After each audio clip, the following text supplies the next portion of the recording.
Previously on Inside the FBI, we looked back at the investigation that led to the arrest of Ted Kaczynski, better known as the Unabomber, one of the nation's most notorious domestic terrorists. When the FBI closed the Unabomb case in 1996, it didn't tuck it away in a closet. The investigation taught us lessons that are still evident in today's FBI. The Unabomb Task Force brought together personnel from counterintelligence and criminal investigations, a successful combination that helped inform the makeup of the FBI's dedicated counterterrorism unit when it was created in 2000. The Unabomber also helped the FBI better understand a lone offender, a threat that has continued to grow in the decades since his arrest. On today's episode, we'll discuss the current counterterrorism landscape and how the FBI is always working to stay ahead of the threat. I'm Steve Lewis, and this is Inside the FBI.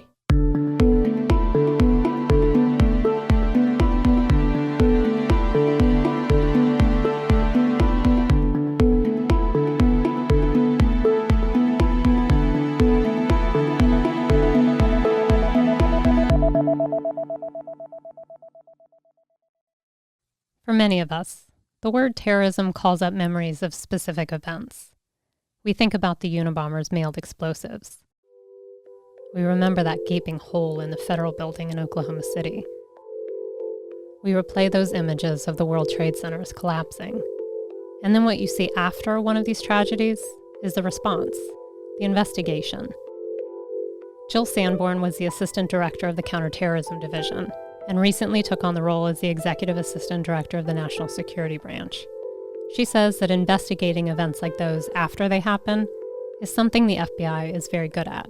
Everybody knows that we're the premier law enforcement agency in the country, if not the world, and we can put any of the puzzles back together after an attack. We can figure out who did it and take that case to court. We've done it and shown our success in the time and time and time again.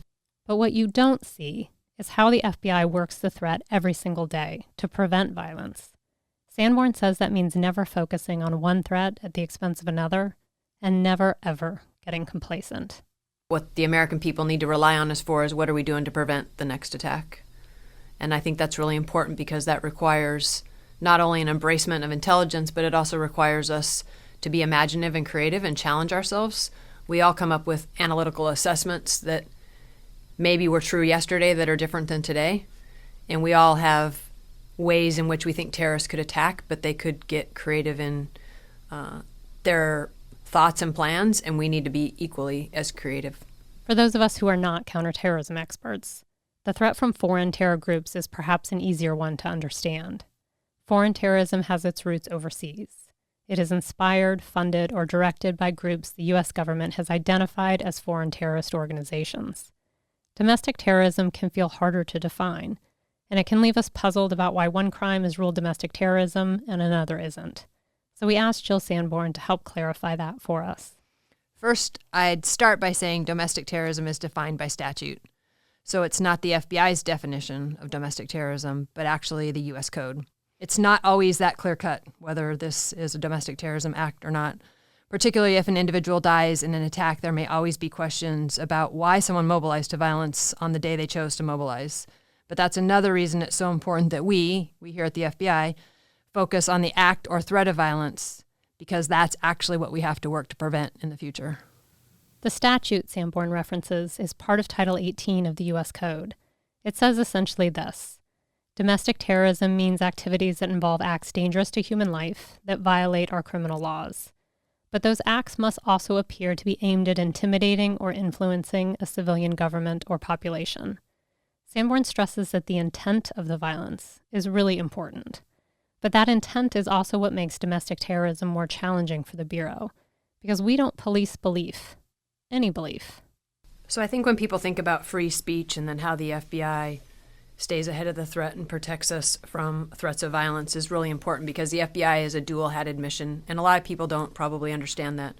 They understand that our mission is to protect America and the American people, but equal is our mission to uphold the Constitution. Not one is more important than the other, but they're both important at the same time. So dual and simultaneous is what we like to say, not one at the expense of the other. And I think that's probably the most important aspect for me, is protecting the American people is not more important than protecting the rights of the American people and upholding the Constitution. That is the most challenging aspect about the domestic terrorism fight that we face, because many of the people who have ideologies that could turn to a mobilization to violence are exercising and believing in their ideologies because it's their First Amendment protected right too. And the FBI has to be cognizant that our job is to protect that right, your belief, your speech, as much as it is to protect the American people from the act that you may conduct. So what we try to do is look for indications when that belief or ideology is headed towards violence and disrupt it. Go after it, investigate it, and prevent it from happening. So how do we spot those early indications of violence? Sanborn says it's getting harder and harder. When you think about the threats that we're faced with today, it's a much more insular threat that is either the lone actor, which is actually the greatest threat we face, or small cells. San Bernardino is a good example of that, where you have a husband and wife, very insular, in that the two of them plan their attack without ever having to reach outside the home. Not only is that probably the biggest change, it is what makes combating terrorism the most challenging for us now. It's much fewer dots to connect. We don't have the same sort of tripwires to look for, where we're looking for communication with and from and across waters with individuals, because that communication is happening either A, inside a home, B, in private conversations, and even C, and probably the most challenging, is inside encrypted conversations. So that's why the FBI is not taking on the threat alone. We work across the intelligence community. We seek help from our law enforcement partners and from community groups, and we really need help from you, the friends, coworkers, and family members who are most likely to notice something that could help us prevent violence. So we need the community to understand the threats we face and to really pay attention to what individuals' baseline is. Everybody has a baseline, and when you see somebody acting differently, that's concerning, and possibly report it. When we go back and we look at cases post-attack, almost every single case, in fact, I can't think of one that didn't have this, somebody knew something and did not say something. So we have gone back and studied the attacks and what led up to it and what people knew. And every single one, every single instance had a family member, a friend, a coworker, somebody close to them that saw something and didn't report it.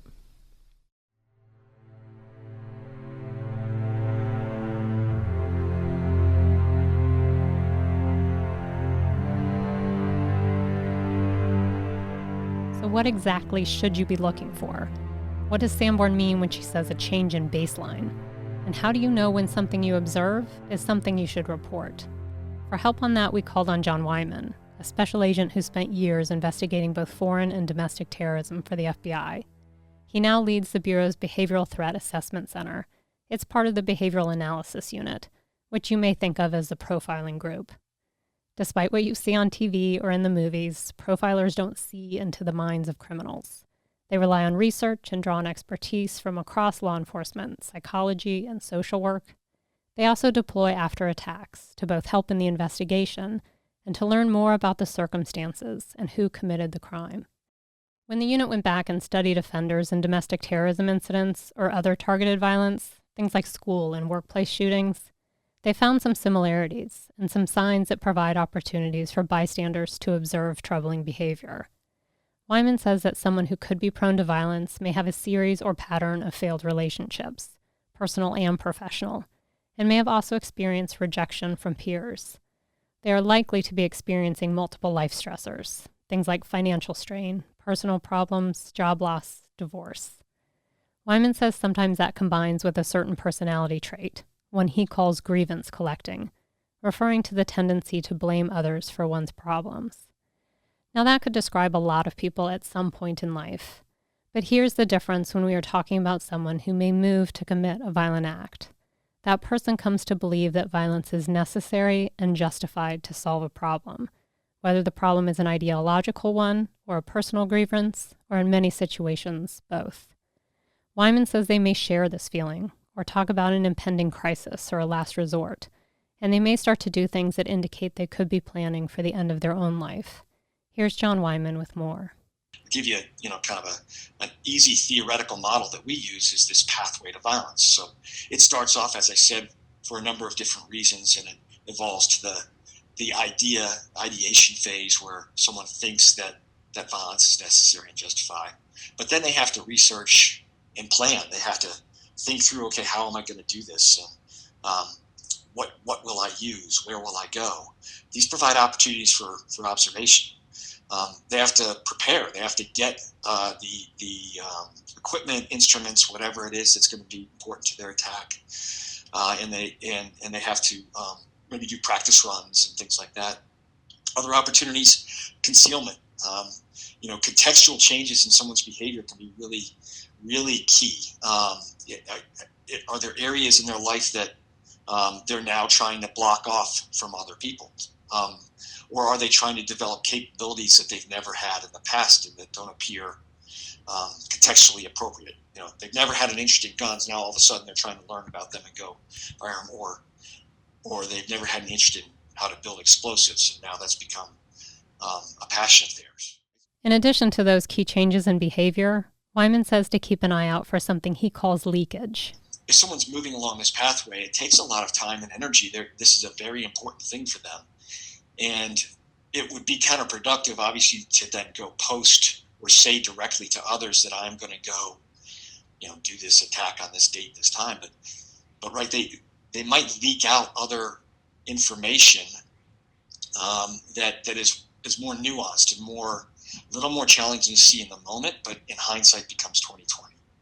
And so, like, things that they might post on social media, online, on forums, or maybe even in journals that they write, or school assignments, things like that, where these ideas of violence being necessary, end of life, that impending crisis or last resort, the idea that violence is coming, but not real specific. And that's where the challenge is for getting people to recognize and report those behaviors. Family, friends, and peers are going to be really in that best position to see those early indications of that change and movement down the pathway.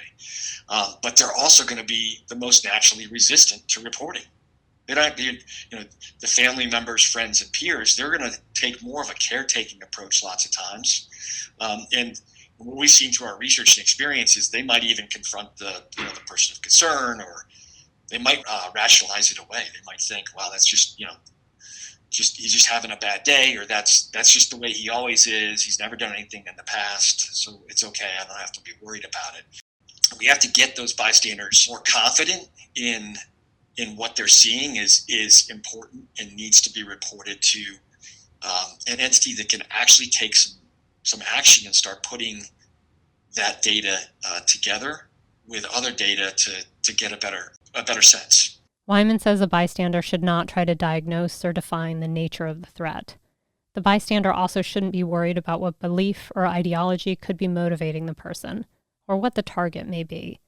We just want to hear about those troubling signs if you're observing them. And even though the FBI is a law enforcement organization, Wyman says many cases don't require a law enforcement response. The FBI is working to take a full view of the person of concern with the goal of preventing violence and providing help. When these cases come in, we're trying to take this holistic 360-degree view of who this person is. We're looking at we call it biopsychosocial. We want to know who that person is and what is particularly making them move down this pathway towards violence. And because by knowing that, then we can really make sound and effective decisions. Which is why the Behavioral Threat Assessment Center relies on a number of experts and partners. That includes our traditional law enforcement partners, but also extends to schools and community groups, mental health resources, and beyond. So pay attention to those around you. And in the rare instance that you observe these signs in someone close to you, report it. Being tuned in and aware can help prevent violence from devastating another family, another community. It's a difficult task, but there are a lot of people working really hard on it, and some of those key concepts that I mentioned, that information sharing, that collaboration is so critical, and the bystanders are just really, really imperative to successful prevention. To report a tip or concern to the FBI, you can go to tips.fbi.gov or dial 1-800-CALL-FBI. You can also reach out to law enforcement in your community. We have more information about our counterterrorism work on fbi.gov. You can also read more about the work being done by our Behavioral Threat Assessment Center there. If you are interested in speaking with the FBI about ways to build threat assessment and threat management teams in your community, reach out to your local field office and ask for the FBI Threat Management Coordinator. Finally, thank you to Jill Sanborn and John Wyman for taking time to speak with us about how the FBI is working to protect the nation and how the public can help. This has been a production of Inside the FBI. I'm Kristen Fletcher with the Office of Public Affairs. Thanks for listening.